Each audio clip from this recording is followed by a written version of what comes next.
Bom dia.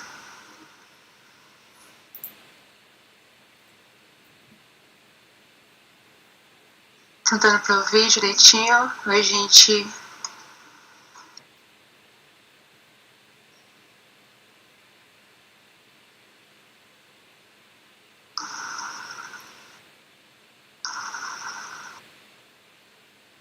Enquanto o pessoal vai entrando, eu vou me apresentando aqui. Sintam-se à vontade para enviar esse link para a galera que você conhece, para os seus clientes, para os seus chefes. Vamos estender essa conversa aí o máximo que a gente conseguir, porque essa iniciativa é super importante, né, dentro da área que a gente trabalha. E, enfim, vamos dar voz. Para isso, vou esperar um pouquinho mais de gente entrar aqui na live, para a gente começar oficialmente.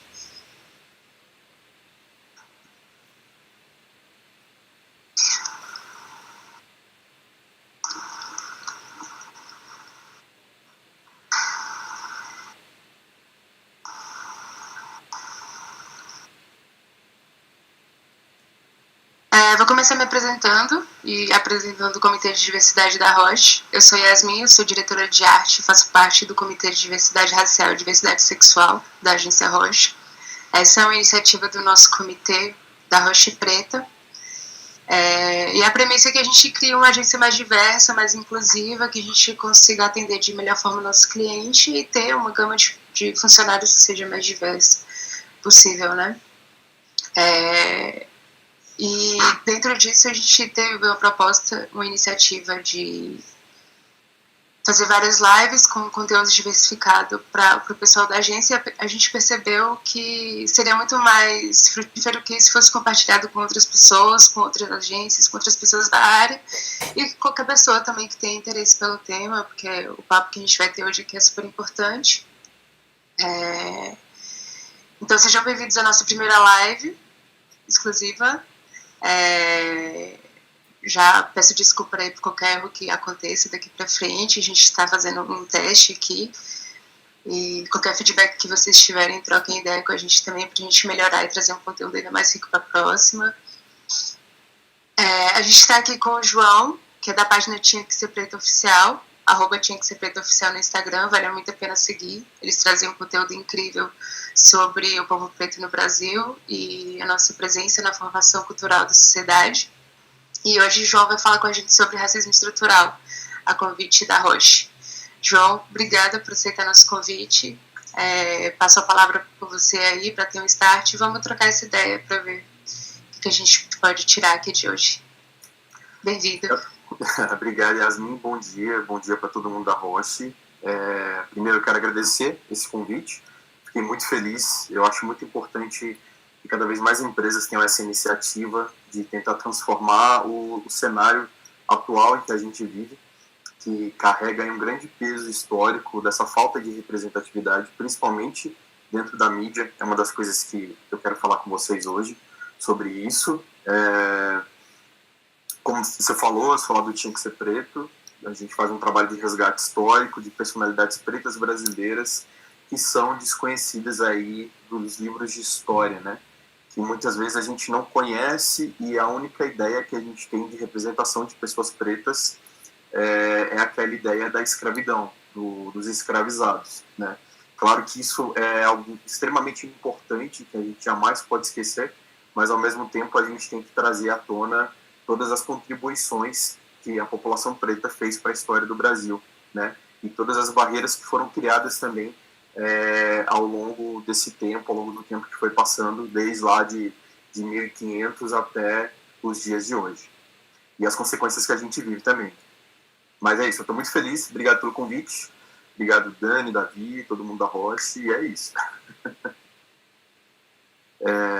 Pode falar. Acho que Professor Iniciado, pronto.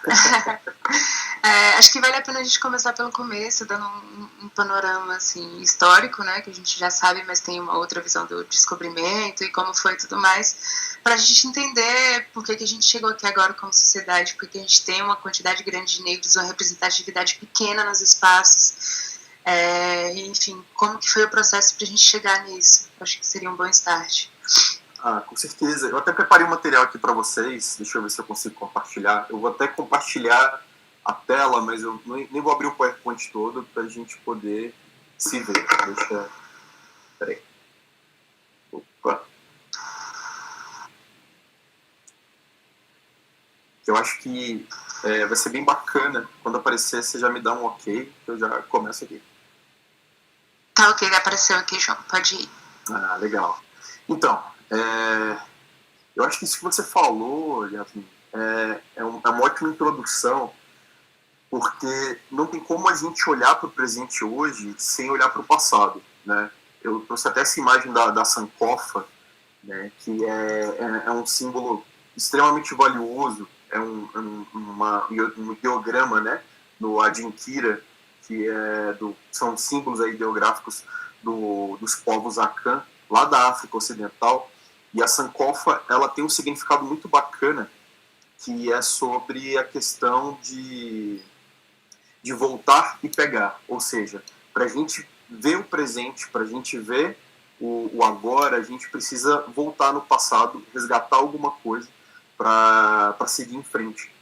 E o que a gente vê muito hoje no Brasil, quando a gente fala sobre racismo, sobre qualquer base do racismo, sobre qualquer estrutura do racismo que a gente tem hoje, a gente tem que olhar para o passado, a gente tem que olhar para um período que marcou muito a nossa história, que é consenso em todas as pesquisadoras, para todas as pesquisadoras, para todos os pesquisadores e historiadores, que é o maior mal que aconteceu na história do Brasil, que foi a escravidão.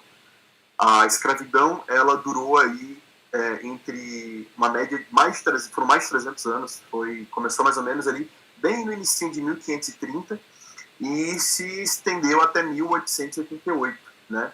Na verdade, a gente sabe que a escravidão ela não acabou em 1888. Ela só deixou de ser permitida por lei de acontecer em 1888. Tanto que até hoje a gente tem imagens, a gente tem casos de pessoas que são escravizadas e, enfim, chocam a sociedade, mas infelizmente, ao mesmo tempo, são tratadas com normalidade, né? Chocam no primeiro momento de notícia, mas depois a gente esquece e toca a nossa vida. E a escravidão, ela teve e ainda tem um peso muito grande na nossa história, e eu vou falar isso um pouco mais para frente, por causa das raízes dela. A gente não consegue apagar mais de 300 anos de escravidão com menos de 150, né? Ou seja, a escravidão que começou ali, para ser um pouco mais exato, foi em 1535 que chegou o primeiro navio negreiro aqui no Brasil. Chegou inclusive aí em Salvador, foi o primeiro navio que chegou aqui no Brasil. E esse tipo de prática se estendeu durante séculos, séculos e séculos e séculos. E quando a gente fala hoje em dia da escravidão, algumas pessoas pensam, poxa, mas foi há tanto tempo atrás. Fala, cara, só que não foi. Por isso que eu falei que não dá para mudar mais de 300 anos com menos de 150. Tem menos de 150 anos que a escravidão acabou no Brasil. Ou seja, é uma geração de avós, uma geração de bisavós que presenciaram, que viveram isso. E eu até fiz questão de trazer para vocês aqui um pouco de algumas imagens, mesmo algumas fotografias. Nessa hora eu vou até estender, vou abrir a tela toda. Eu acho que, deixa eu ver se vocês estão vendo aqui as fotos. Está aparecendo as fotos para vocês ou não? Tá sim, João. Tá? Beleza. Essa foto aqui que eu trouxe para vocês são fotos reais mesmo. Elas foram tiradas no século XIX. Foi num período em que a escravidão ela já estava para acabar no Brasil.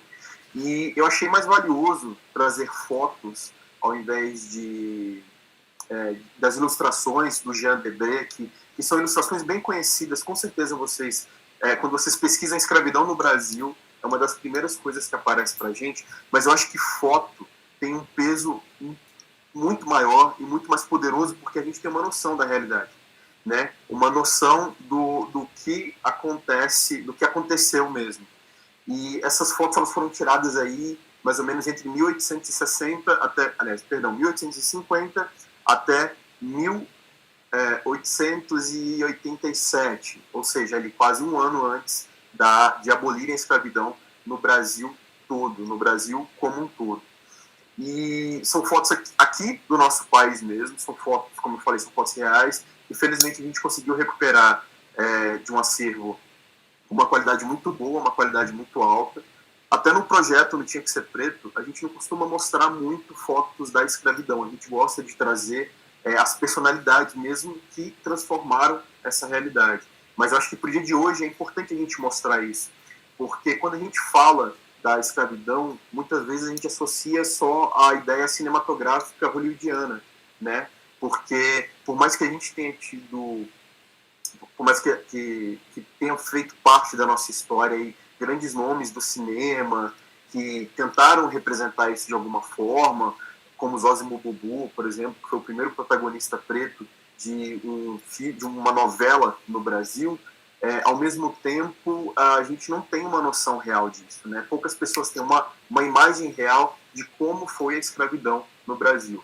E essas fotos elas representam bem isso, né? Que foi um período muito extenso, foi um verdadeiro calvário que principalmente criou-se uma imagem da comunidade preta brasileira, né? Se a gente tem que fazer a seguinte análise: se durante um ano a nossa vida já é marcada por tantas coisas que acontecem, imagina por mais de 300 anos, né? Quantas gerações não passaram sendo marcadas pela ideia da submissão, sendo marcadas pela ideia de se subestimar as pessoas pretas e principalmente da marginalização, né?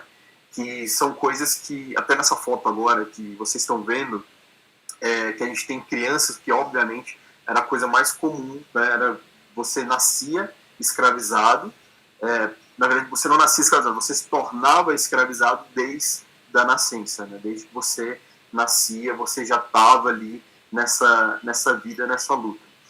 Isso já era propriedade, né? Exatamente. Você já era uma propriedade e que, infelizmente, não existiam muitas opções, né? Quando a gente pensa hoje em dia sobre essa questão das exceções que fogem do padrão da nossa sociedade, que tão excludente, né? Que exclui desde a infância, que você já sofre um tipo de discriminação ou você já é subestimado. Você, que é uma mulher preta, você sabe disso muito bem, porque a mulher preta ela está presente na base da nossa sociedade, né? Então, assim, lidar com machismo, lidar com racismo. Então, se hoje em dia a gente já tem esse peso, imagina ali, isso ainda está bom, tá? Isso aqui ainda é no século XIX.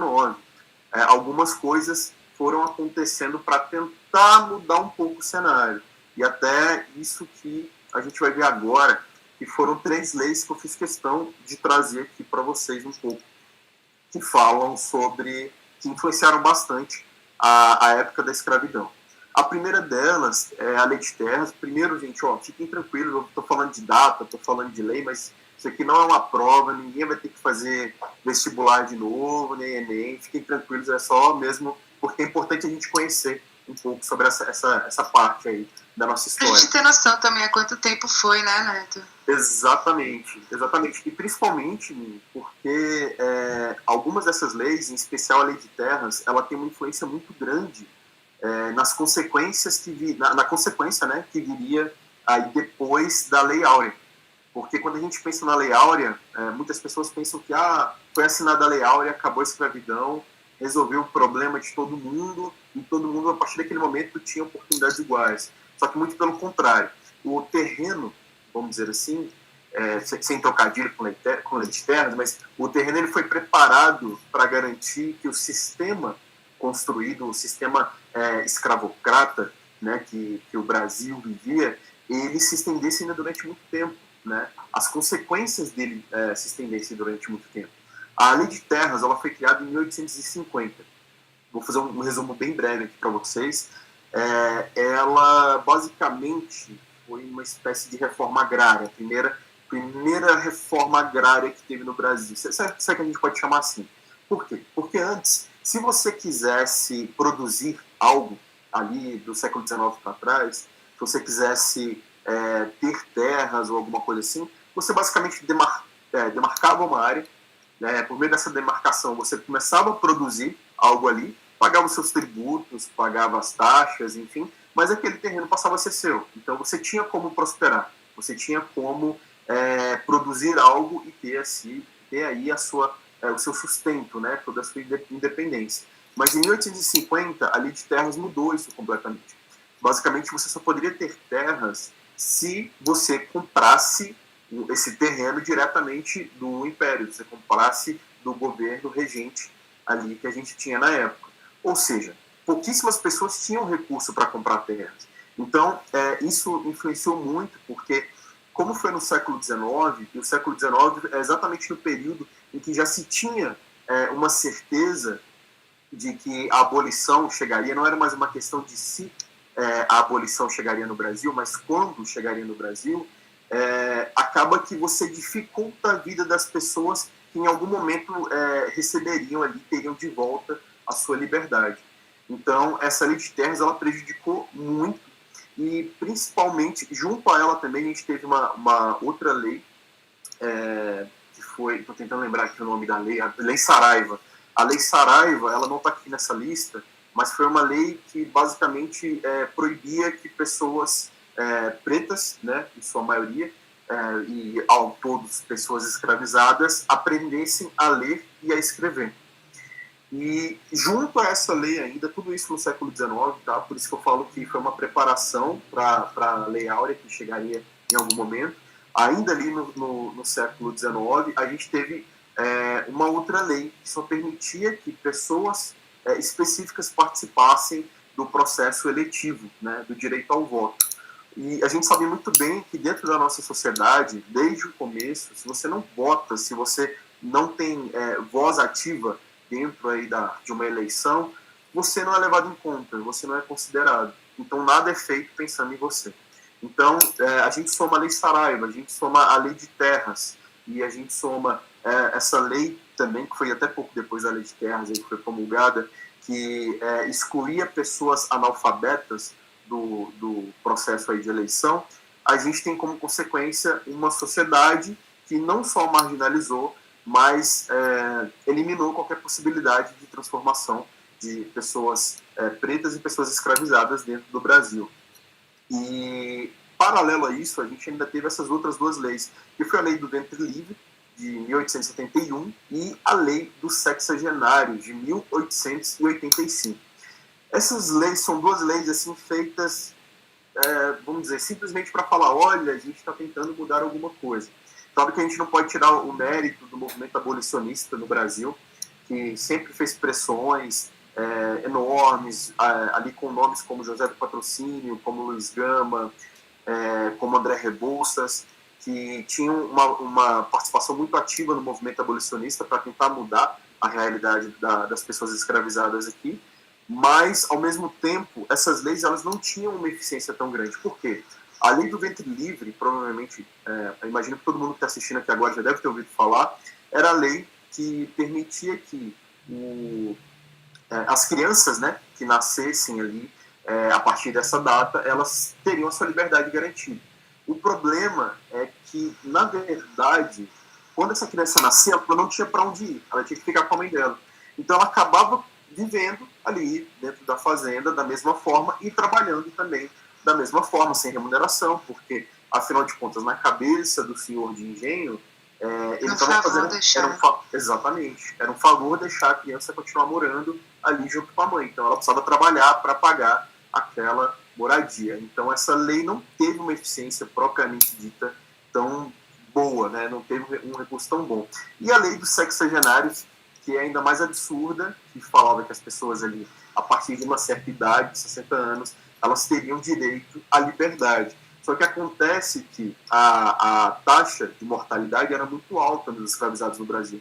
Para vocês terem uma ideia, a média aqui era de mais ou menos 20 e poucos anos, né? Isso quando chegava a 20 e poucos, bem baixo assim mesmo. Nos Estados Unidos era maior, nos Estados Unidos passava-se dos 30 anos de idade. Então ninguém chegava, raramente alguém chegava aos 60 anos. Então não era uma coisa tão comum de acontecer. Então, mais uma vez, foi uma pílula de placebo feita para disfarçar ali todo o malefício, toda a destruição que a escravidão causou na vida dessas pessoas. Então, desde o começo da sociedade brasileira, a gente tem o quê?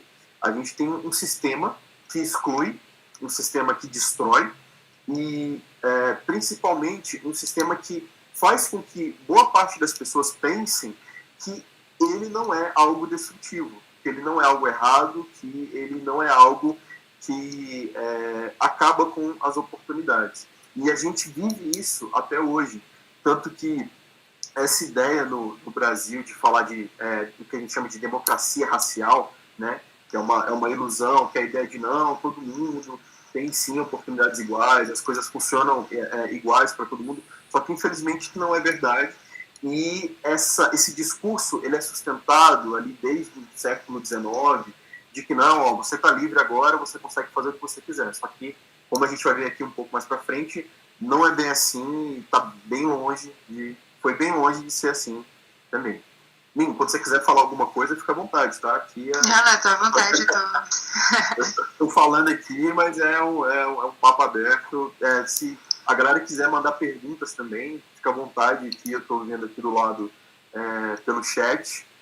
Se eu não ver, Yasmin, você pode me avisar também, que eu já... Não, tô de olho aqui também, gente. Qualquer pergunta pode mandar. Que a gente... Pergunta, comentário, pode ficar à vontade. Esse outro slide aqui que eu trouxe para vocês, né, foi a Lei Áurea. Como a gente bem sabe, a Lei Áurea foi assinada em 1888, né, 13 de maio de 1888. Só que essa Lei Áurea ela foi assinada num período, como está escrito aqui, em que as raízes da escravidão elas já estavam tão profundas, elas já estavam tão firmes, que simplesmente abolir a escravidão não ia solucionar o problema das pessoas pretas no Brasil. Claro que a gente tem que destacar que nem toda pessoa preta era uma pessoa escravizada, né? Como eu falei aqui agora, esses nomes, José do Patrocínio, Luiz Gama, André, os irmãos Rebouças, eram pessoas pretas que eram livres. Os irmãos Rebouças, inclusive, foram grandes engenheiros aí, tiveram uma grande contribuição na cidade do Rio de Janeiro, que nessa época ainda era a capital do Brasil. Luiz Gama, que foi o que se chamava na época, né, um rábula do direito, ou seja, ele não tinha diploma de advogado, mas ele atuava como advogado, que naquela época era permitido, você não precisava ter o diploma para advogar, e aí por meio de vias legais ele conseguiu libertar mais de 400 pessoas escravizadas. E José do Patrocínio, que foi um jornalista, um revolucionário, ele teve uma voz extremamente importante em todo o processo de combate aí à escravidão. Se não me engano, ele foi o maior jornalista abolicionista da nossa história. Mas ainda assim, boa parte da sociedade, mesmo que não fosse escravizada, ela já estava marginalizada. Porque nesse processo de escravidão, foi construída uma imagem das pessoas pretas que viria a se sustentar durante décadas e décadas e décadas. E por mais estranho que pareça, coisas que a gente fala hoje em dia, ou pensamentos que a gente tem, talvez não vocês, mas os seus pais, com certeza vocês já ouviram falar alguma coisa, avós que reproduzem aquela ideia, aquele pensamento racista, né, que foi cravado e sustentado durante muito tempo, né? Até o nosso idioma, o português mesmo, português brasileiro, né, que é o melhor português que ele é extremamente machista, ele também é extremamente racista, né? Porque quando a gente tem aquelas frases populares, por exemplo, hoje eu vou dormir cedo porque amanhã é dia de branco, porque é uma expressão usada para falar que as pessoas pretas não trabalhavam. Então, dia de branco seria um dia de trabalho, né, que a pessoa branca iria trabalhar. Sendo que quem construiu esse Brasil aí foram mãos pretas e indígenas também. Até sobre indígenas, eu não vou entrar dentro dessa pauta, mas a ideia dos indígenas serem preguiçosos, né, que é um conceito, principalmente os mais velhos falam muito isso, porque indígena é preguiçoso, índio é vagabundo, não sei o quê. Isso se dá, gente, desde ali do século XVI, ou seja, 1500 para cima, porque os primeiros escravizados no Brasil foram os indígenas. E como eles conheciam a região, como eles tinham ali acesso a outras tribos, quando não eram tribos rivais, eles conseguiam fugir, né? Então, essa ideia de que o indígena era vagabundo foi sendo sustentada pelos escravocratas, porque os indígenas conseguiam fugir, até por isso que eles começaram a trazer cada vez mais pessoas do continente africano, principalmente ali da Angola, né, que foi a região que mais mandou pessoas escravizadas para cá, mais mandou pessoas escravizadas para o Brasil. E esses, assim, são só alguns exemplos, ou outra expressão também que se sustentou ao longo dos anos, nas coxas. Fazer as coisas nas coxas, para falar que era uma coisa mal feita. Por quê? Porque as mulheres pretas, quando elas iam moldar as telhas, elas faziam as telhas das casas, elas faziam nas coxas, né? Elas moldavam ali com o tamanho da coxa. E nisso as telhas não ficavam num tamanho padrão, porque eram várias pessoas diferentes fazendo, né? Cada pessoa com um tamanho de perna. Então as telhas às vezes não se encaixavam direito. Então são coisas que a gente reproduz hoje em dia que a gente não faz ideia, né? Outra expressão também, só mais essa que a gente tem que estender, mas que é a Senão a gente fica o dia inteiro aqui falando isso e destrinchando português, isso é verdade. Exatamente, que é a questão do para inglês ver, né? Uma das origens para essa expressão, que é a mais popular, é que o quê? A gente teve uma primeira lei ali no começo do século XIX, se não me engano, 1840 alguma coisa, ou, aliás, 1837, alguma coisa mais ou menos assim, que foi a lei que proibia, isso veio lá da Europa, que proibia o tráfico negreiro, né? Só que essa lei, ela foi feita e não foi cumprida, né? As autoridades aqui no Brasil falavam, não, beleza, a gente não vai mais traficar, tá tranquilo, a gente não vai fazer mais isso, só que o tráfico continuava acontecendo, o tráfico de pessoas. E por isso, popularmente aqui no Brasil, essa lei, que, se não me engano é a Lei Feijó, ela ficou conhecida como Lei para Inglês Ver. E depois, com o passar do tempo, porque era uma lei feita só para agradar mesmo ali os britânicos que queriam acabar com a escravidão, por interesses econômicos também, que eles queriam crescer como economia no mundo e sabiam que não dava para ter pessoas escravizadas, né, precisava de pessoas assalariadas. Então essa lei foi criada e foi chamada de Lei para Inglês Ver. E, com o passar do tempo, a gente começou a falar, isso é só para inglês ver, isso é só para passar por cima, para fingir e tudo mais. Então, essas expressões, eu falei isso por quê? Porque é só um exemplo do quanto que as consequências da escravidão elas estão enraizadas na nossa sociedade. Até hoje a gente reproduz coisas que a gente não sabia, né? Que muitas vezes a gente fala sem pensar, poxa, mas o que está por trás disso? Né? O que tem de errado nisso? Então, essa marginalização das pessoas pretas, ela já era uma realidade. E em 1888, a Lei Áurea não iria mudar isso aí, essa subjugação da sociedade preta brasileira. Que, como eu falei aqui, que foram mais de 300 anos de uma estrutura que negava a humanidade, ou seja, as pessoas pretas não eram tratadas como seres humanos, eram tratadas como animais mesmo, né? Isso, eles tinham até um sustento, um respaldo religioso, e até hoje a gente, infelizmente, houve alguns líderes religiosos aí determinados falando que o continente africano é um continente amaldiçoado, né? Só que, na verdade, a única maldição que teve no continente africano foi a mão europeia, que foi lá e fez o que quis, não só no período de escravidão, até depois, aí, que a gente vem com uma das razões da Primeira Guerra Mundial. Mas eu não vou entrar nisso também, porque senão a gente fala muita coisa. Mas, querendo ou não, essa atitude, né, dentro da escravidão, ela teve e ainda tem um reflexo tão grande na nossa sociedade que nós, eu vou falar nós todos, né, nós como Brasil, nós sustentamos isso durante muito tempo. Assim como a ideia de que índio é vagabundo, de que preto, pessoa preta cheira mal, tem mais CC, esse tipo de coisa. Só que, cara, tem nada a ver, na verdade, isso é o quê?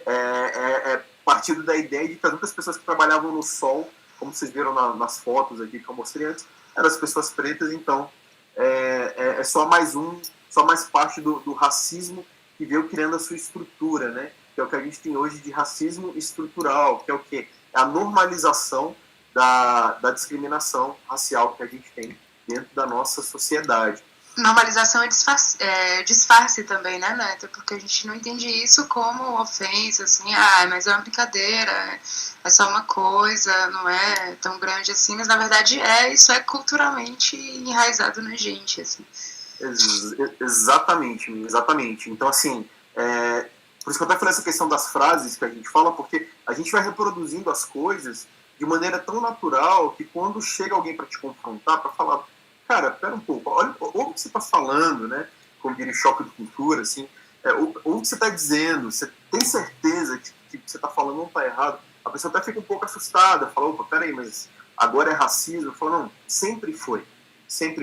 E o pior, não é hoje que a gente está falando que isso é racismo, isso foi dito durante décadas, né? Esse trabalho até que eu faço no Tinha Que Ser Preto, que a gente faz no Tinha Que Ser Preto de resgate histórico, cara, isso não é uma coisa nova, né? A gente teve pesquisadoras, a gente teve historiadores que já faziam esse trabalho, a gente teve Lélia Gonzalez, a gente teve Abdias do Nascimento, com o Teatro Experimental do Negro, uma coisa que a gente vai falar um pouco mais para frente, que já faziam esse resgate histórico e já denunciavam também as várias formas de discriminação que estavam presentes na nossa, que estão ainda presentes na nossa sociedade. Claro que as coisas melhoraram um pouco, mas infelizmente a gente ainda tem muita reprodução, muita coisa errada acontecendo. E é até interessante falar sobre isso, por quê? Porque ainda no período da escravidão e poucos anos depois, né, tipo, vamos dizer assim, 1889 e 10, 20 anos depois, a gente teve uma outra etapa na nossa sociedade, que foi a perseguição da cultura preta.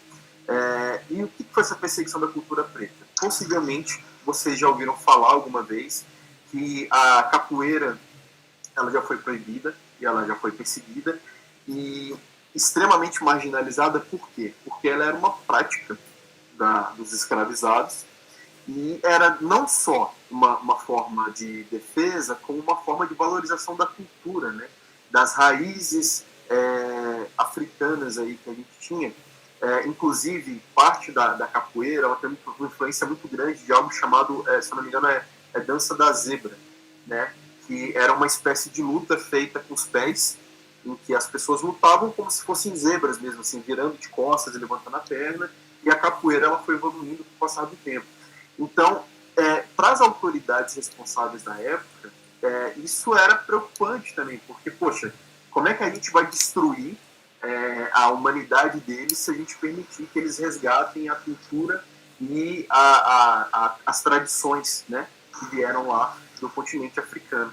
E isso tem uma coisa que eu falo às autoridades porque é assim que a gente tem que colocar todo mundo nesse grupo, né, que as autoridades a gente tem tanto os governantes quanto a sociedade ali, a burguesia de classe média, basicamente a elite, né, brasileira, que fez questão de destruir essas tradições, né?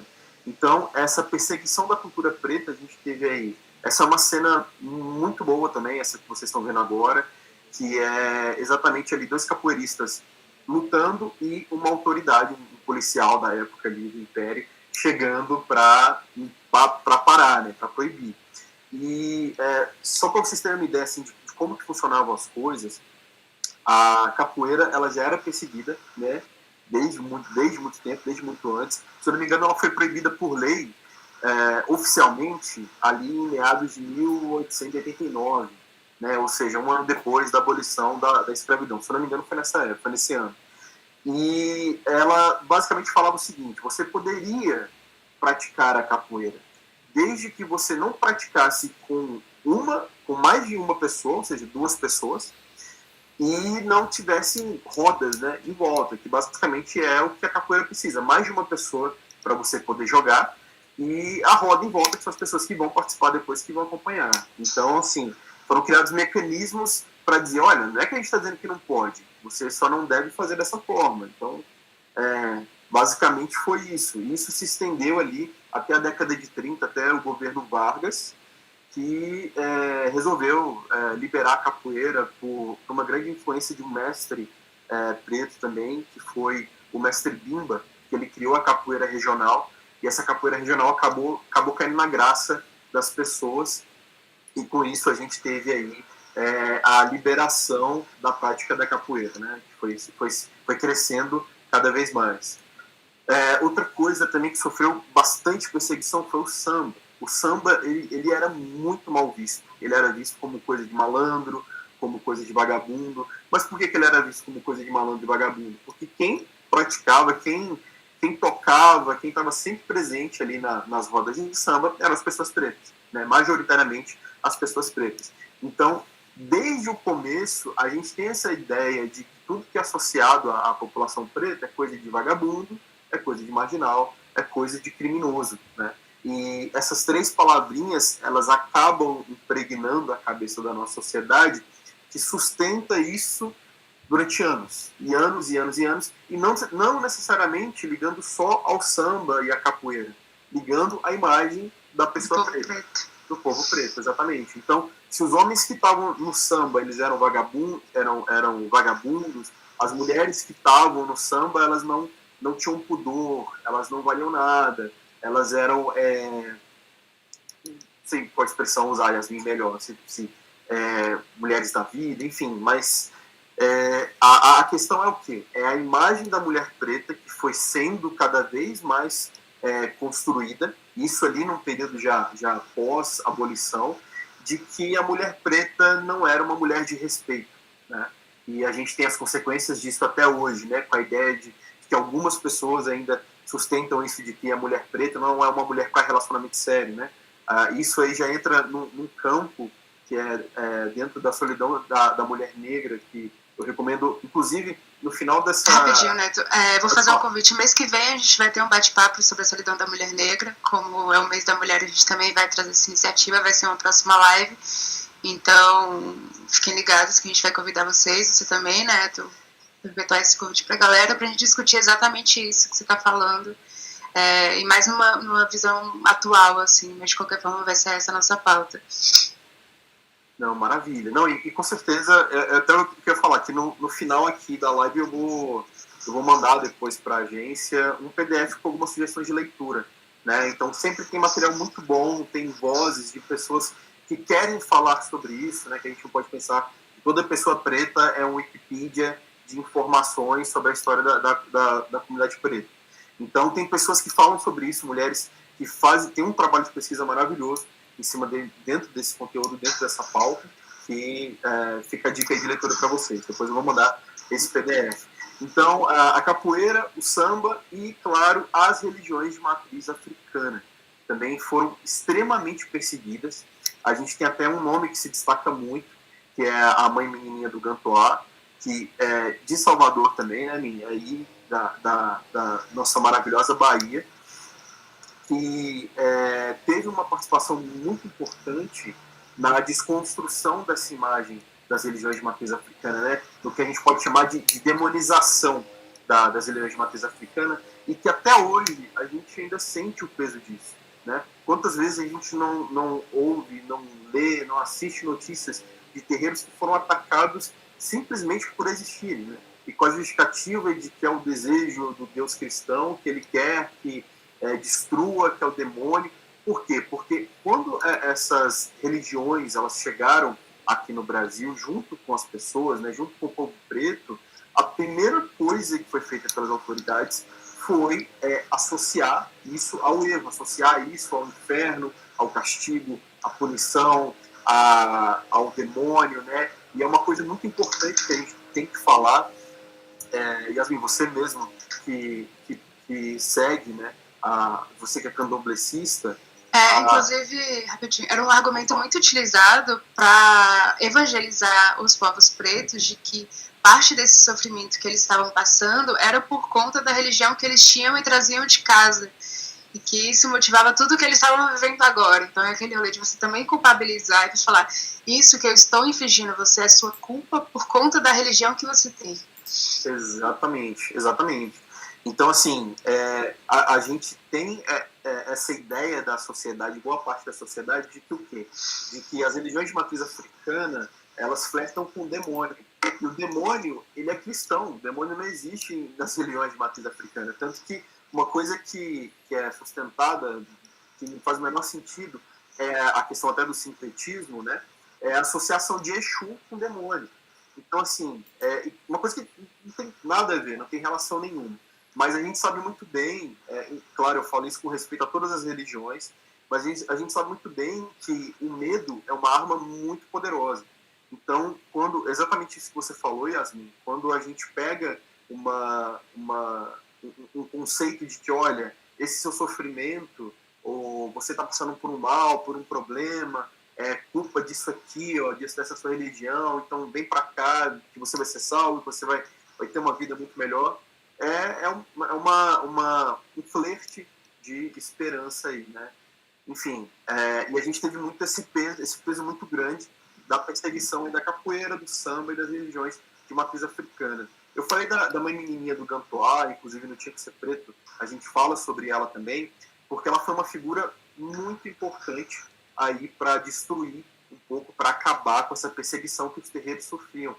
Tanto que ela era não só uma mãe de santo, ela também era curandeira, ela era extremamente eloquente, ela tinha uma influência muito grande na sociedade, se tornou aí uma das maiores mães de santo, se é que a gente pode falar assim, da história do país, uma das mais populares, né, pelo menos, que a gente teve.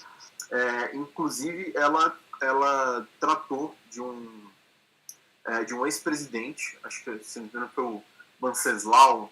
A gente teve muito presidente, né? A gente nem sabe o nome de todos, mas se não me engano, foi o Venceslau Braz, que teve uma ferida na perna e foi atrás de ajuda, foi atrás de alguém para cuidar dele, e ela teve aí todo um carinho, todo um cuidado especial. Assim, isso marca a nossa história, são personalidades que fazem aí uma grande diferença. E além de toda essa perseguição, isso que eu falo para vocês, tá, gente, já é do século XIX para o século XX.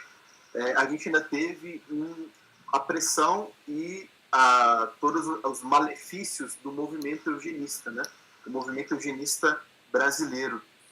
O movimento eugenista, eu imagino que boa parte de vocês já tenham ouvido falar disso em algum momento, ele era um sistema sem base nenhuma científica, era uma pseudociência que tentava justificar todos os malefícios e todos os problemas presentes dentro de uma sociedade, associando a pessoas pretas, a indígenas, a pessoas com algum tipo de deficiência ou algum tipo de transtorno também. Então a ideia era o quê? Era eliminar todos esses grupos para garantir que a nossa sociedade pudesse progredir e ser muito mais evoluída e muito melhor, né? Tanto que a gente teve essa cena muito interessante, que a pessoa está medindo o nariz do cidadão para falar se ele tem aí uma propensão a cometer crimes ou não, né? Ou seja, nariz mais largo, você tem uma propensão maior a cometer algum tipo de crime. Inclusive, dentro do Brasil, uma das pessoas que sustentou e investiu no movimento eugenista brasileiro foi o Monteiro Lobato, né? O autor aí do Sítio do Pica-Pau Amarelo. Ele sustentava mesmo essa ideia, assim, ele financiou boa parte do movimento eugenista e escreveu um livro que é O Presidente Negro, onde era uma sociedade distópica lá no ano de 2226, se eu não me engano, em que os Estados Unidos elegia aí um presidente negro, e esse presidente, junto ali ao seu governo, tentava exterminar de uma vez por todas as pessoas pretas dos Estados Unidos, né? Isso por meio ali de produtos para cabelo que causava, esterilizava as mulheres, né? E evitava assim que nascessem e tivesse mais pessoas pretas. E o movimento eugenista no Brasil, ele teve muitos apoiadores, assim, ele foi uma coisa que não cresceu tanto, felizmente, mas obviamente intelectuais e influenciadores daquela época, eles tiveram uma participação dentro desse movimento, e ele só serviu o quê? Isso foi ali no começo de 1913, mais ou menos. Ele serviu para quê? Ele serviu para fortalecer, né, sustentar essa ideia de que as pessoas pretas, elas eram a causa de todos os males, né? Então você escuta intelectuais, você escuta pseudocientistas, mas que têm renome. Você escuta pessoas influentes, como Monteiro Lobato, falando dentro de uma sociedade ali no começo do século XX. E com respaldo do governo, né? Com respaldo do governo, de que as pessoas pretas, elas são a causa do mal da nossa sociedade. O que você tem depois disso é algo que vai se sustentando ali durante muito tempo, até os dias de hoje, assim. Tanto que talvez para vocês isso não seja uma coisa tão natural, mas quando a gente para pensar a respeito de problemas, aliás, de associações com criminalidade, né? Que a gente tem bastante na mídia, tá? Até uma coisa que a gente vai falar daqui a pouquinho. Eu sei que meu tempo está acabando, mas eu vou tentar correr. Aqui é muita coisa para resumir aí, muitos anos de história em uma hora, mas beleza. Então, prometo que vou ser bem rapidinho aqui agora. Essa associação da mídia e sempre associar, até quando a gente tem uma notícia que fala, por exemplo, sobre traficante, né? A imagem, quando você fala de traficante, é uma imagem de uma pessoa preta, é de um homem preto, né? Que é aí a demonização do homem preto, da mulher preta, e inclusive a mídia faz questão de chamar de traficante quando é uma pessoa preta. Colocar foto junto com a atenção. E é normalmente a pior foto que consegue também, né? A foto que já está preso, que está algemado, que está dentro ali do presídio. Agora, quando é uma pessoa branca, a gente tem, por exemplo, advogado, preso. Estudante de medicina vende entorpecentes. Exatamente. Quase fala que ele tem um delivery de entorpecentes, né? Administra plantação. Exatamente. E é quase sempre uma foto boa, sorrindo, do Instagram, uma foto cheia de estilo. E, inclusive, a reação se vocês repararem bem alguns comentários, quando esse criminoso ele morre ou alguma coisa assim, são de pessoas, nossa, tão novo, que pena. Agora, quando com um jovem preto periférico, já morreu tarde. Cancelou o CPF, menos um. CPF. Então, a gente tem aí consequências muito grandes do movimento eugênico brasileiro, que tem suas marcas até hoje, né?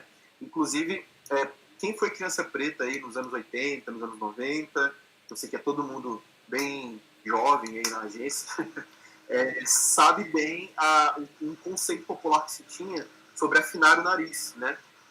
Tinha-se a ideia, era sustentado fortemente essa ideia de que se você ficasse apertando o seu nariz, ou se você colocasse um grampeador, dormisse com um grampeador no nariz, o seu nariz iria afinar com o passar do tempo, né? Porque foi ensinado, né? Malcolm X até tem um questionamento sobre isso. Quem te ensinou a odiar o seu cabelo? Quem ensinou a odiar o seu nariz? Quem ensinou a odiar a sua boca? Porque foi ensinado que ter nariz largo, ter os lábios carnudos, né, o cabelo crespo, não era uma coisa aceitável, não era uma coisa boa. Que infelizmente aí são uma das heranças, né, que a gente tem tanto da escravidão quanto do movimento eugenista brasileiro.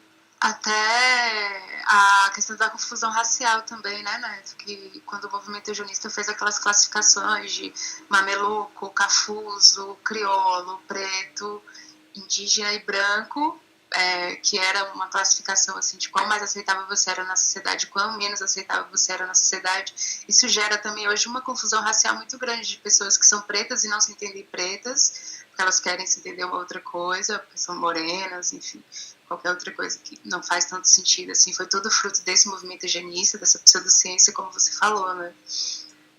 Exatamente. E a gente entra até nas pautas do colorismo, né? Que é uma outra questão, imagino que vocês devam falar em próximas lives, assim. Mas se a gente parar para analisar, a minha esposa mesmo, ela é diretora de escola, ela sempre tem que fazer ali um cálculo dos alunos, né? Aliás, como é que fala? O censo, né? O censo dos alunos. E que muitas vezes os alunos têm que se autodefinir, ou os pais deles têm que se autodefinir, se você é preto, se você é pardo, né, segundo o IBGE, ou se você é branco, indígena, enfim. E muitas crianças pretas ainda não se definem como preto. Porque eu acho que isso foi tão bem estruturado, essa construção, que ainda tem muitos pais jovens, assim, não só pais mais velhos, que isso sempre essa ideia de não, você não é preto, você é moreno, né? Ou você é pardo, e crianças pretas retintas como a gente, assim, que ainda assim não querem se ver como pretas. Claro que esse cenário está mudando, tá mudando. A gente tem aí cada vez mais filmes, cada vez mais protagonismo, cada vez uma independência, né? Nós somos o sonho dos nossos ancestrais, mas infelizmente ainda se sustenta de várias formas diferentes que a gente vê nessa geração que está vindo agora, que ainda não quer se identificar ou não se vê, né, como uma pessoa preta, porque a ideia de tirar sua negritude é tratada como algo positivo, é exatamente isso que você falou, você é moreno, e isso, eu vou falar bem breve aqui agora, isso também tem uma influência muito grande na escravidão, por quê? Porque as pessoas pretas que não eram tão retintas naquela época, né, elas eram colocadas normalmente para trabalhar dentro de casa. E as pessoas que eram pretas, extremamente retintas, elas ficavam no campo. Então, isso, olha que loucura isso. Os senhores de engenho, eles acabavam criando até uma certa rivalidade entre as pessoas pretas. O que era bom para ele, por quê? Porque assim evitava uma união que tentasse até derrubar, ou tomar, ou fugir e formar um quilombo. E a gente, infelizmente, ainda tem reflexos disso hoje em dia. Algumas pessoas que são pretas retintas, que, claro que, como eu falei, a gente entra na pauta do colorismo, a gente sabe que existem vários tipos de discriminação diferentes, mas algumas pessoas que não tratam as pessoas pretas não tão retintas assim, ou com a pele, com a light skin, né? Da mesma maneira, como se fossem do mesmo grupo, sendo que é exatamente essa desunião que é boa, que foi boa para o senhor do engenho, ali no século XVII, XVIII, XIX, e é boa até hoje aí para as autoridades, para os racistas, que adoram ver essas discussões que acabam não levando a gente para lugar nenhum. Inclusive, vou falar agora da segregação no Brasil. Está acabando, gente, eu prometo. Da segregação no Brasil, vou falar bem rápido aqui agora, porque quando a gente fala em segregação racial, a gente sempre associa o quê? Aos Estados Unidos, algumas vezes a Austrália e a África do Sul. África do Sul. Exatamente. Por quê? Porque lá tiveram leis, foram criadas leis mesmo, leis segregacionistas. E era uma segregação de espaço físico também, né? Muito forte, assim. Exatamente. E uma coisa que é importante a gente ressaltar é que o número de pessoas pretas nos Estados Unidos e no Brasil são extremamente diferentes. Se aqui a gente tem mais de 54% da população como preta, isso sem considerar as pessoas que são pretas e não se consideram pretas, né? Assim, a sociedade vê nós como pretas, mas ela não, eu não sou preta, que é o que a gente falou agora há pouco. Nos Estados Unidos, acho que chega a pouco mais 13%. Exatamente, 13%. É muito pouco. Né? É muito, muito, muito pouco. Então é muito mais fácil você controlar uma sociedade onde a população preta é minoria do que controlar um país como o Brasil, por exemplo, em que as pessoas pretas e pardas aí são bem mais numerosas, né? Então, possivelmente, uma lei segregacionista ela não funcionaria da mesma forma como funcionou em outros países.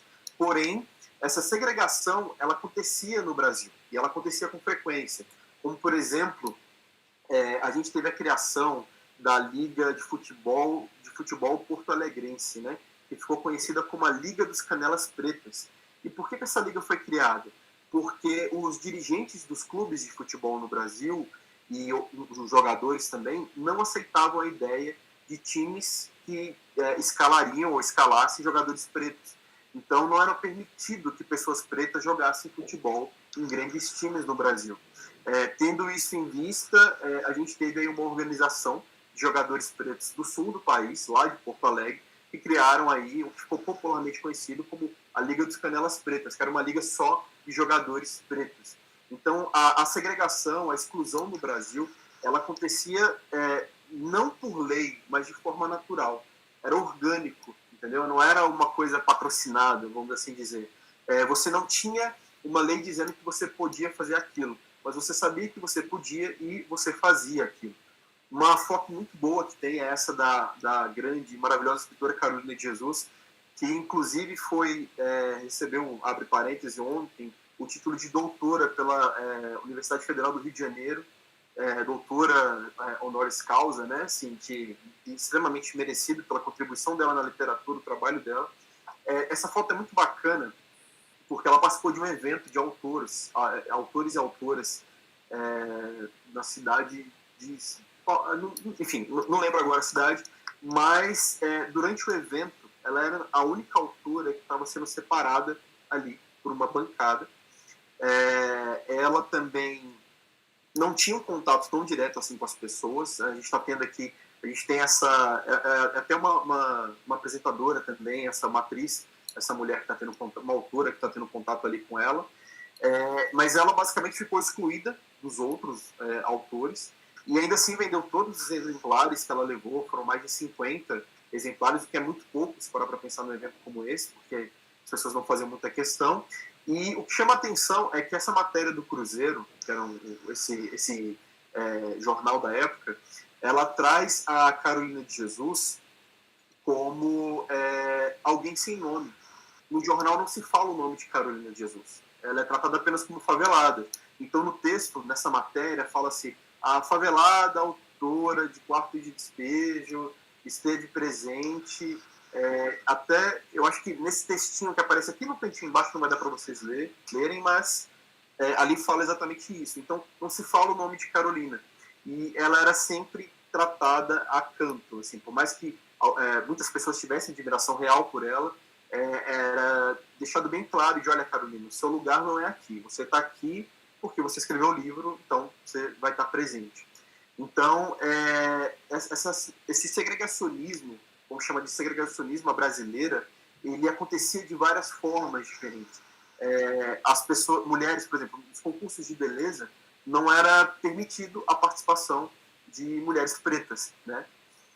Até que isso foi mudando ali na década de 40, de 30, mas ainda assim, durante muito tempo, isso se estendeu. E não existia nenhum tipo de lei que punisse atitudes racistas no Brasil. Não, simplesmente não existia. Até que a gente chegou no ano de 1950 e foi criada uma contravenção, foi considerado, na verdade, né, contravenção penal, algum tipo de preconceito por cor. E isso só aconteceu, por quê? Porque o Brasil recebeu a visita de uma famosa bailarina norte-americana. Eu esqueci agora o nome dela, tá, gente? Desculpa. Que é muito nome para lembrar. Mas ela foi proibida de entrar dentro de um hotel, acho que é Hotel Esplanada. Eu não vou lembrar o nome do hotel, mas era um grande hotel, um hotel principalmente utilizado por homens brancos de negócios, e não foi permitido que ela se hospedasse nesse hotel, no Brasil. Então, assim, é o que eu estou falando para vocês. A gente sempre teve segregação no Brasil, só que não foi por meio de leis. E o hotel não aceitou fazer a hospedagem dela, e quando ela percebeu que era uma questão racial, ela fez questão de chamar a atenção da mídia. E só surgiu essa lei em 1950 por causa disso, porque virou notícia, falou, é um absurdo não poder ter uma pessoa preta se hospedando. Então a gente teve aí essa primeira lei em 1950, que tornou contravenção penal, né, atos de discriminação. Não era nenhuma lei punitiva, necessariamente. Tanto que até hoje, né, a gente não tem uma lei tão forte, tão severa, tão pesada, que faça com que as pessoas pensem duas vezes sobre atitudes racistas. Então, a segregação ela existiu no Brasil, ela só não foi uma segregação por lei. Até por isso que algumas pessoas têm essa ideia de que nos Estados Unidos o racismo é muito mais forte e que na África do Sul, na Austrália também a segregação foi muito forte, mas no Brasil o racismo é extremamente forte. Só que como nos Estados Unidos era uma lei, toda pessoa que tentasse quebrar essa lei, as autoridades, a polícia da época, tinha o direito legal de agredir essas pessoas. E claro que quando você é limitado a usar só os piores lugares, ou não poder entrar em qualquer lugar, você vai querer peitar isso, você vai querer derrubar isso de alguma forma, e vai ter como consequência aí toda a brutalidade das autoridades. E no Brasil a gente já tinha essa brutalidade, já tinha toda essa violência, só que como não era uma lei, a gente não dava uma atenção tão grande para isso, né?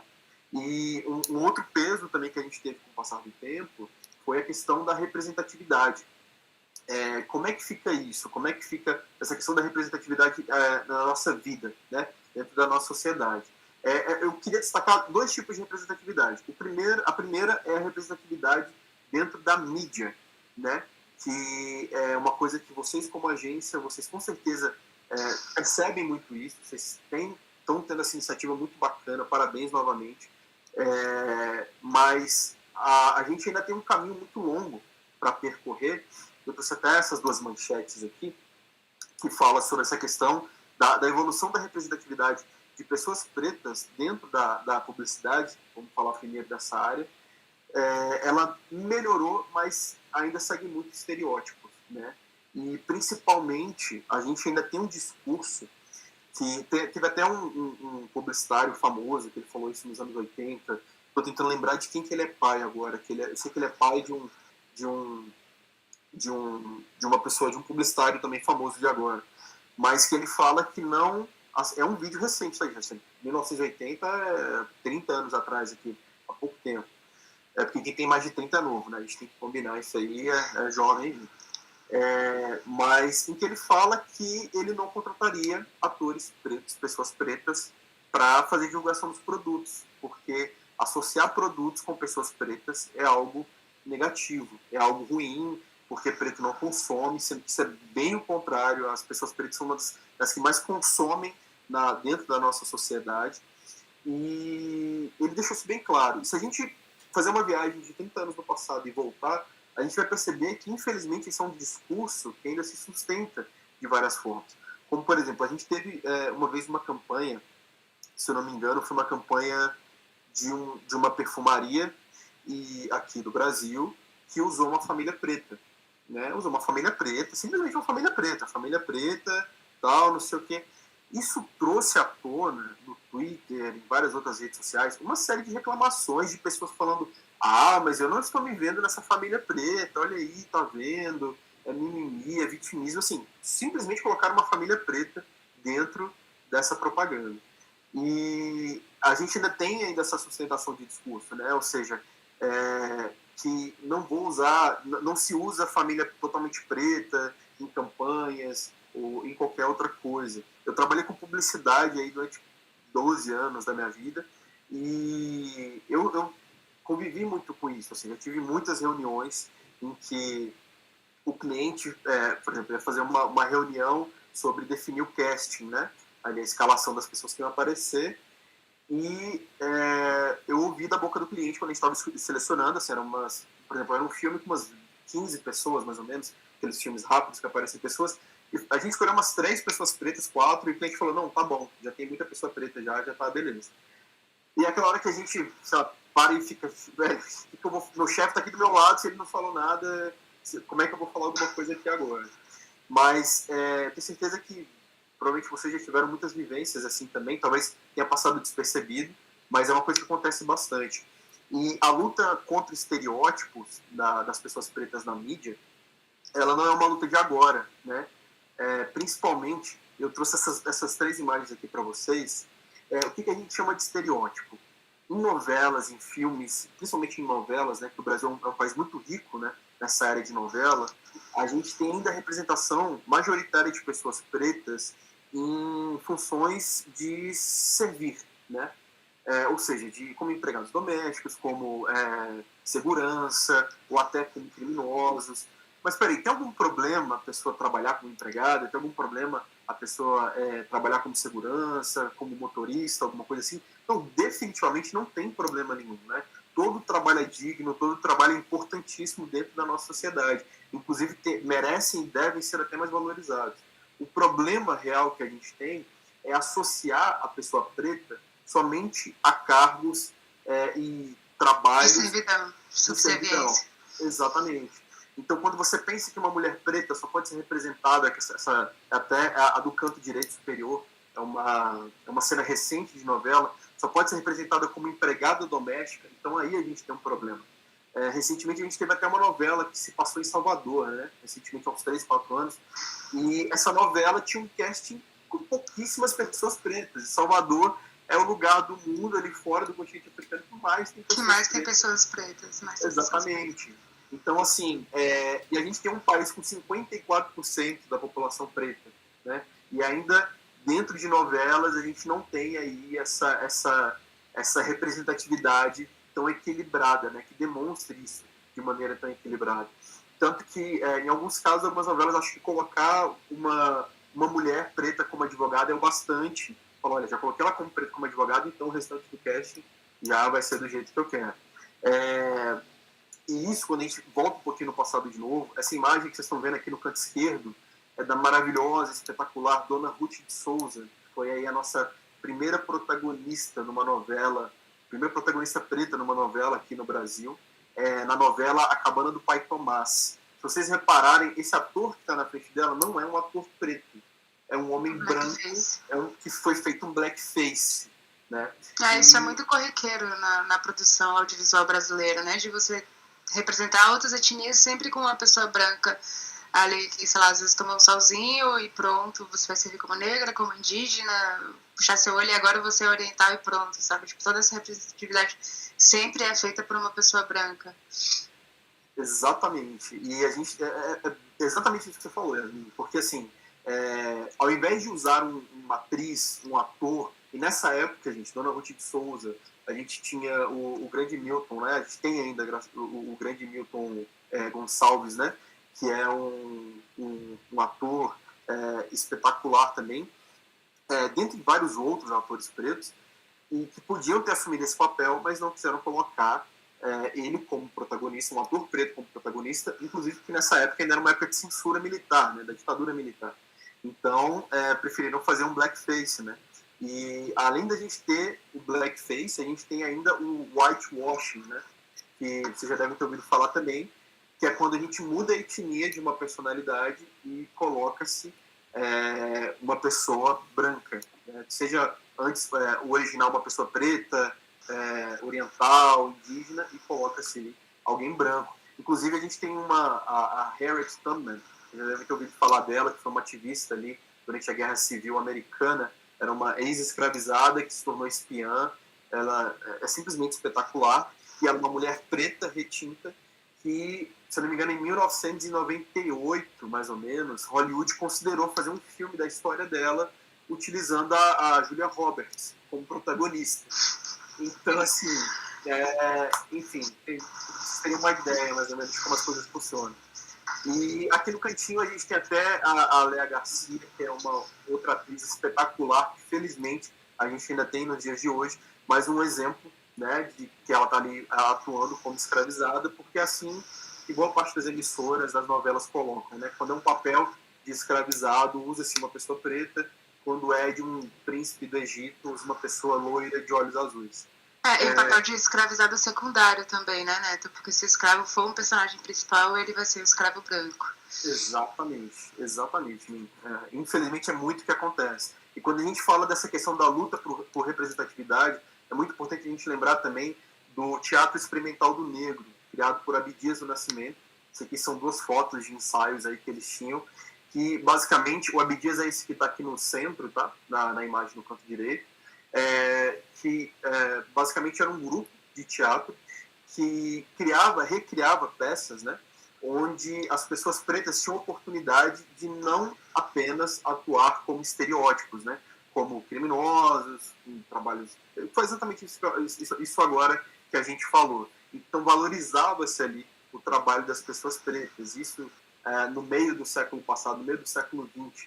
Então é uma crítica, é um trabalho que é feito há anos, gente, há muito tempo, e que até hoje, infelizmente, a gente continua assistindo representações de pessoas pretas de forma caricata ou excludente, né? E isso vai desde a publicidade até a novela, até o filme, até os anúncios, né, que a gente tem por aí. E lembrando que a população preta é uma das populações... É porque eu tinha o dado aqui, eu não tenho mais, mas é uma das que mais consomem, assim, são bilhões, quase trilhões de dinheiro circulando aí pelo consumo de pessoas pretas dentro do Brasil. E outra questão de representatividade também que a gente peca bastante é a histórica, né? Que é uma coisa que eu falei bem no comecinho com vocês, que é a questão da gente sempre associar as pessoas pretas, a presença das pessoas pretas na nossa história apenas à escravidão. Então, sustenta-se a ideia de que o preto, no Brasil, ele serviu apenas para ser escravizado, né? A pessoa preta, ela sempre foi escravizada. E uma coisa que eu gosto de falar muito eu acho que eu vou até me repetir, que eu imagino que eu tenha dito isso no começo, é que a escravidão é a pior coisa que aconteceu na história do Brasil.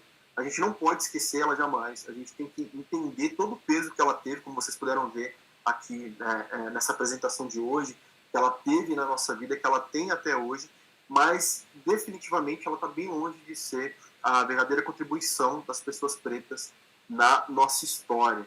E a gente tem grandes nomes que merecem ser lembrados, que é até o que a gente faz no Tinha que Ser Preto, que tem sempre que ganhar esse destaque, como a Antonieta de Barros, aí, que foi a nossa primeira deputada preta brasileira, a primeira deputada mulher do estado de Santa Catarina,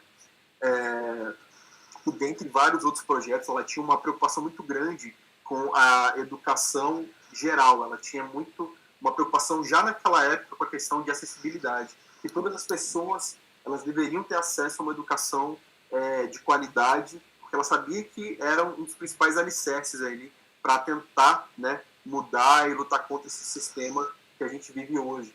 O grande Milton Santos. O Milton Santos, ele foi um dos maiores pensadores, eu tenho uma admiração muito grande por ele também, ele foi um dos maiores pensadores do Brasil. Ele ganhou, inclusive, um prêmio, ele é geógrafo, ele ganhou um prêmio de geografia, que é considerado o equivalente aí ao Prêmio Nobel de Geografia. Porque não existe o Nobel de Geografia, pelo menos até então não existia, e na época ele ganhou, acho que é Vultrix, o nome do prêmio, se eu não me engano, posso estar pronunciando errado, e ele sofreu perseguição na época da ditadura militar, teve que se exilar em outros países, teve que viver em outros países, mas quando ele voltou para o Brasil, ali na década de 90, ele recebeu esse prêmio aí sobre as suas contribuições, tanto de pesquisa na área de geografia, quanto de pensamentos, de modo geral. Ou a Enedina Alves, que foi a primeira engenheira preta brasileira, que teve uma participação muito importante na criação de usinas, de várias outras obras, várias outras construções, que era uma mulher preta, retinta, pequenininha, assim, magrinha, mas que comandava sempre grandes obras. Inclusive tem uma história bem engraçada sobre ela, abre um parênteses assim, é que ela andava nas obras sempre com uma cartucheira na cintura. Aí quando os operários começavam a questionar ela, não queriam obedecer ela simplesmente tirava a cartucheira e dava tiro pro alto para mostrar quem mandava ali era ela, e ponto final, e acabou. E a gente tem vários outros exemplos. A gente tem a Lélia Gonzalez, a gente tem o Abdias, como eu falei agora há pouco. A Lélia Gonzalez, uma grande pensadora, pesquisadora brasileira, admirada pela grande Angela Davis também, era uma admiração mútua, né, as duas grandes mulheres pretas. Patrícia Rios também, tem uma conversa muito grande com ela. Exatamente. São muito relevantes em toda a escrita para as mulheres pretas, assim, acho que vale a pena dar uma olhada em tudo que elas escrevem. Depois eu vou mandar, gente, para vocês um resumo de tudo que a gente falou aqui, todas as pessoas que a gente citou também, que vale a pena. Nem que seja olhar um vídeo curtinho no YouTube para você entender o que essas pessoas fizeram, né, e a relevância que elas têm. Assim. Exatamente. E a Maria Firmina dos Reis, que é só a última personagem que eu vou falar aqui agora, que foi a primeira romancista brasileira, a primeira romancista abolicionista brasileira, e era uma mulher muito à frente do seu tempo. Ela do Maranhão, ela criou a primeira escola mista, isso no começo do século XX. Gente, isso foi uma coisa que deu um rebuliço tão grande que a escola foi fechada. E ela era extremamente inclusiva e denunciava nas suas obras os maus tratos aí que as pessoas escravizadas sofriam. Então, basicamente é isso. Sobre todas essas personalidades, essa questão da gente buscar essa representatividade histórica. Não associem apenas pessoas pretas à escravidão. Lembrem da escravidão, lembrem das consequências da escravidão, mas lembrem também da contribuição de pessoas pretas do Brasil e do mundo, né? Nas mais diversas áreas, desde geografia, educação, engenharia, educação, esporte, como a Ademar da Silva e a Aida dos Santos. E, principalmente, lembre-se que tudo isso, tudo que a gente passou ali, desde de 1500 até agora, tem como consequência o quê? A normalização da violência contra pessoas pretas, né? A gente teve o George Floyd, a gente teve o caso do Carrefour, foi algo extremamente absurdo, né? Que acho que a gente cerrou o ano pior do que a gente começou. E, infelizmente, as várias vidas de crianças pretas também que foram tomadas no ano de 2019, no ano de 2020, e que, infelizmente, a gente já começou também agora em 2021. E quando a gente fala dessa normalização, a gente quer dizer o quê? A gente quer dizer que não choca mais, incomoda muito boa parte da sociedade, mas 2, 3 dias depois, passa, sabe? A parte não ativista da sociedade acaba esquecendo isso. Enquanto a gente tratar como normal a violência contra as pessoas, a violência, assim, que eu falo que normalmente é a violência com autoridades, a violência institucional, a violência estrutural, a violência de várias formas diferentes que a gente sofre, enquanto a gente tratar isso como normal, enquanto banalizar isso, esse sistema ele não vai mudar. Enquanto o corpo de uma criança preta no chão não te incomodar tanto quanto de uma criança branca, ou assim, obviamente morte de qualquer criança é algo absurdo, mas infelizmente... de um cachorro, Neto. De um cachorro, exatamente. A gente teve essa mesma situação no Carrefour, né? Que teve um cachorro que foi agredido também e um homem preto que foi agredido também. Exatamente. E aí eu lembro que algumas pessoas fizeram uma análise assim, do impacto financeiro no Carrefour depois da morte desse rapaz e cresceram as vendas. A relevância da marca cresceu. Assim, óbvio que no primeiro choque foi negativo, mas eles estão lucrando com isso, querendo ou não, sabe? Exatamente. Então, e eu sou um amante, eu amo bicho, eu amo meu cachorrinho, enfim, eu sei que você também, Yasmin, mas a verdade é que a gente não trata o mesmo peso, a gente não dá a mesma importância, a gente não dá o mesmo valor, porque a nossa sociedade foi construída para entender isso, para tratar isso, que a morte de uma pessoa preta é normal, que a morte de uma criança preta é o cotidiano, é o que acontece, afinal de contas, ela vive na periferia, então ela vai morrer lá mesmo. Agora, se morre alguém na parte nobre da cidade, opa, peraí, já tem alguma coisa errada. E, obviamente, não são todas as pessoas que moram na parte nobre. Então, por que a gente que não mora na parte nobre não fica indignado realmente com o que acontece ali na parte periférica, na parte preta, na parte pobre, ou na parte rica também, envolvendo aí pessoas pretas? Então, é uma reflexão muito importante que a gente tem que fazer. Agora, rapidamente, só para encerrar, o que a gente pode fazer, né? O que a gente pode... que de atitude a gente pode tomar para tentar mudar essa realidade? É muito importante ouvir, é muito importante ler, é muito importante aprender e desconstruir também. Desconstruir a nossa ideia de que a gente já sabe de tudo. Desconstruir a nossa ideia de que eu não preciso mudar. O mundo que está ficando chato, o mundo que está querendo reclamar de tudo sempre, o tempo inteiro. Acontece que essas reclamações, elas sempre estiveram aqui. Essas reclamações, essa questão da indignação, da luta por justiça, ela sempre esteve presente. Só que a gente sempre teve voz, mas agora, com as redes sociais, com a facilidade de comunicação e de organização, a gente está ficando cada vez mais forte, cada vez mais representativo. Porém, é algo que vem desde antes e que agora a gente tem que fortalecer ainda mais. E é uma coisa que eu gosto muito de dizer no Tinha Que Ser Preto, é que conhecimento é poder e esse poder transforma. Então, busquem sempre aí cada vez mais informações, como a Yasmin falou, vamos ter essas outras palestras aí, com certeza vão ser incríveis, e tirem o máximo disso para a vida de vocês, aprendam a escutar, aprendam a ler, o que não falta é material bacana na internet para fortalecer o crescimento de cada pessoa aí da agência e fora da agência também, que pode estar assistindo esse vídeo, beleza? É isso, gente. Muito obrigado. Falei muito mesmo. Tô falando muito mesmo. A gente tem muita coisa para falar, não tem como. Eu acho que ficou tanta coisa sem ser dita, tanta coisa que é muito importante que seja ouvida e tudo mais. Mas é isso, a gente tem um cronograma, né? Depois eu vou até compartilhar com você de ações durante todo o ano, tanto da Roche Preta, tanto das outras frentes da Roche, né? A frente de mulheres e a frente de sexualidade.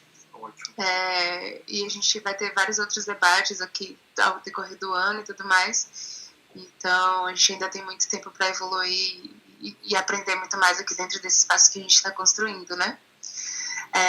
Para liberar a galera, então, como a gente já estourou um pouquinho de tempo, João, muito obrigada por aceitar o convite. Acho que hoje foi uma aula para todo mundo que assistiu. E tem muito que se tirar disso. Agradeço em nome da Roche, em nome do comitê da Roche. Agradeço a todo mundo também que esteve aí, que assistiu, que acompanhou a gente do início ao fim. Espero que essa experiência tenha sido transformadora. Espero vocês nas próximas. E é isso, gente. Muito obrigada. Bom trabalho para todo mundo. Boa sexta, bom fim de semana. E vamos aí, cada vez sendo pessoas melhores. É isso. Obrigado, Min. Obrigado, Rocha. Obrigado a todo mundo de novo. Foi um prazer estar aqui com vocês. E é isso. O Tinha Que Ser Preto está sempre aí. Quem quiser bater um papo, mandar dúvida, questionar alguma coisa, fica à vontade. Vamos construir juntos aí, transformar também. É isso, gente. Sigam o Tinha Que Ser Preto. Até as páginas que eles divulgam e seguem também tem um conteúdo imenso de coisas a se aprender. Enfim. É isso. Obrigada, gente. Tchau, tchau. Um beijo a todos.